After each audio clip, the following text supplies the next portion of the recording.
নিয়েছি আগামীকাল সমাবেশের পূর্বে বা সমাবেশ চলাকালীন সময় যদি সরকারের পক্ষ থেকে আমাদের এই দাবির বিষয়টি তারা নিয়ে যদি আলোচনা করে সমাধান করে দেয় তো আলহামদুলিল্লাহ, অন্যথায় আমরা এই দাবির বিষয়টি নিয়ে আগামীকাল সমাবেশ শেষ করে মাননীয় প্রধানমন্ত্রী জনাব তারেক রহমানের সাক্ষাৎ চেয়ে আমরা এই ঢাকা বিশ্ববিদ্যালয়ের রাজ্য ভাস্কর্যের দিকে আমরা পদযাত্রা করব।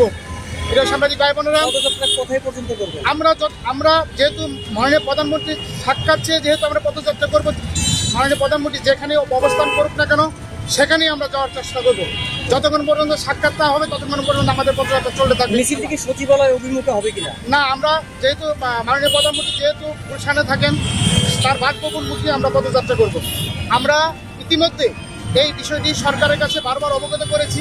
তারা বারবার আমাদেরকে আশ্বস্ত করে যাচ্ছেন, তারা বারবার বলছেন যে দাবিটি আমরা সমাধান করব এই সপ্তাহ ওই সপ্তাহ করতে করতে ইতিমধ্যে সরকারের 3টি মাস চলে গেছে। আপনারা জানেন শিক্ষার্থীদের কোনো বয়স থেমে থাকে না, প্রতিনিয়ত আমাদের বয়স চলে যাচ্ছে।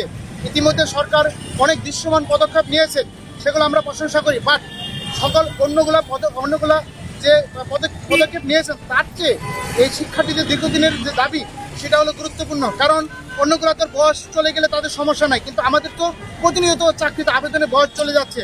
এমন তো অবস্থা আপনারা দেখছেন সরকার ইতিমধ্যে 5 লক্ষ ভ্যাকেন্সি তারা কিন্তু ইতিমধ্যে দেখিয়েছেন এবং সেগুলো নিয়োগ দিচ্ছেন। ইতিমধ্যে মাননীয় প্রধানমন্ত্রী সংসদে বলেছেন 1 লক্ষের অধিক স্বাস্থ্য খাতে তারা নিয়োগ দিবেন। ইতিমধ্যে সার্কুলারে চলে আসছে। আপনারা দেখবেন নিবন্ধনের 5 বছর ধরে কোনো সার্কুলার নাই, বয়স চলে যাচ্ছে।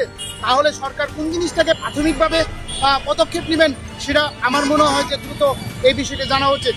আমরা ইতিমধ্যে আমাদের বিষয়টি মাননীয় প্রতিমন্ত্রী জনাব আব্দুল বারী স্যারের কাছে আমরা অবগত করছি। তিনি আমাদের এই বিষয়টি নিয়ে ইতিমধ্যে কালক্ষেপণ করছেন।